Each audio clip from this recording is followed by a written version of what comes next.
politicians that went there. I mean, the names are kind of mind-boggling.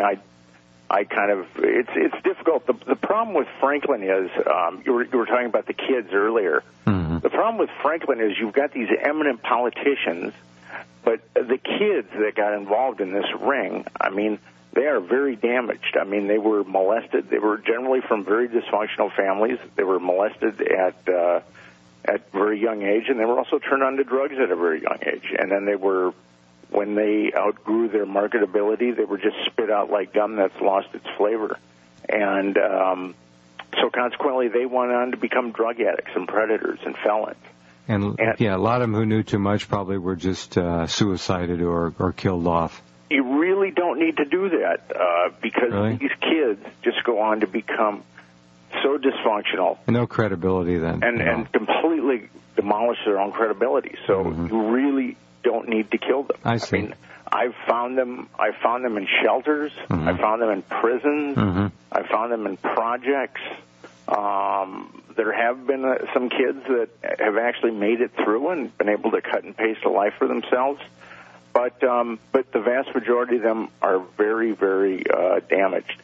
And how many of those kids do you need to indict a cabinet level individual or a senator? I mean, how many of those kids do you need? It's kind of like you could get 2 or 3 or 4. I mean, because their credibility is so demolished. Mm-hmm. I mean, it's a perfect system. You destroy the kid, and then the kid goes on to destroy his own credibility, so you have nothing to worry about down the road. I understand. It's a perfect system. I got it. Yeah, the media will pay no attention to him. Do you name names in your book? There are some names that I name, but there again, Franklin has that built-in concealment mechanism.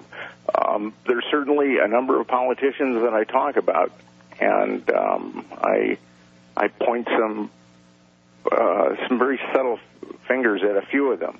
And if you read the book closely, I think that you'll be able to discern some of the more eminent politicians. Did these kids get, let's say they were coming from Boys Town, were they conned into the first jet ride? Oh, you're going to go take a jet ride to Disneyland or something. How was it done? It was money and drugs. For the kids? For the kids. Mm-hmm. Money and drugs. Mm-hmm. And if a kid comes from a dirt poor family, right, and you dangle $200 or $300 or $400 in front of him, and all the drugs that he can possibly do, it would be very difficult for a kid to resist. How old a kid? If they're so inclined. Right, 8, 9 years old. That's enough. Old enough. The youngest kids that I talked to that were flown around were approximately 10 or 11. Mm-hmm. Okay.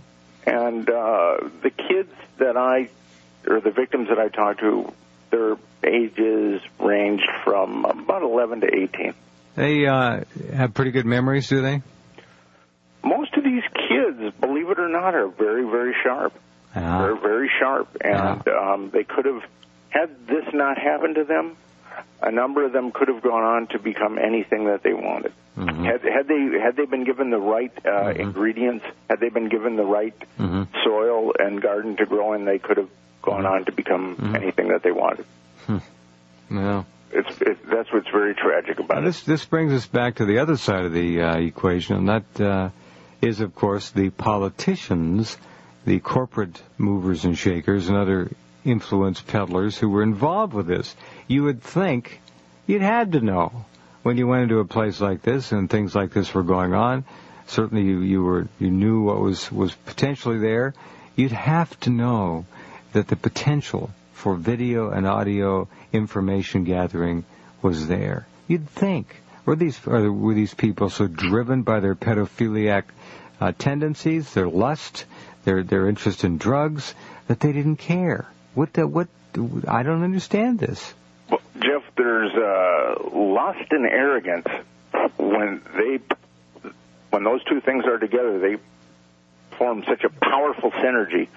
Look at Bill Clinton. Look at Elliot Spitzer. Look at James McGreevey. Look at Mark Foley. Yeah, it's just the names, the few we know about. Craig. Yeah. Oh, yeah. I mean, here are people sitting at the pinnacle of power, and they basically, well, Clinton nearly threw it away, but the others just threw it away because they just couldn't control their sexual impulse.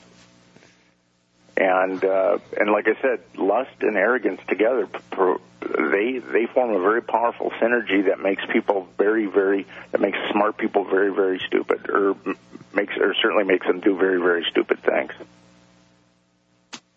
Wow. All right. So ultimately, where did all these videos end up? Hold on, we have a break here, but where did the data, as far as you could trace it, go? Who had the video? We saw, of course, the murder of the D.C. madam quite clearly when she talked about going public with the data she knew. They killed her. I don't know if you agree with that or not, but that's certainly the way I see it. I'm back in just a minute with Mr. Nick Bryant, his book, The Franklin Scandal, the towering story of power brokers, child abuse, and betrayal in this country. Early on in my early investigation, he provided me with a lot of documentation, and but then I kind of took it from there. But John kind of gave me a foothold. And or a bridgehead to work. He was the first one to really stand up and try and do something about this. Yes, his the Franklin cover-up was the first work, and mine will be the second. I've had the luxury of time and a lot more documentation than John had. Right. And I've been able to find a lot more people than he was able to. Well, actually quite clearly, you've done a masterful investigation of the 7 years. So where did all the data go when this thing crashed? Who got the tapes? Who got the videos? Do we know? Spence said to Washington Times journalists that the blackmail equipment in his house was installed by a quote-unquote friendly intelligence agent. So I'm assuming that friendly intelligence agents from this country or perhaps from another country? They were from this country. And so I'm assuming that those friendly intelligence agents probably ended up with Spence's little cache of pictures. I go into that in the book a little bit about where these pictures possibly ended up.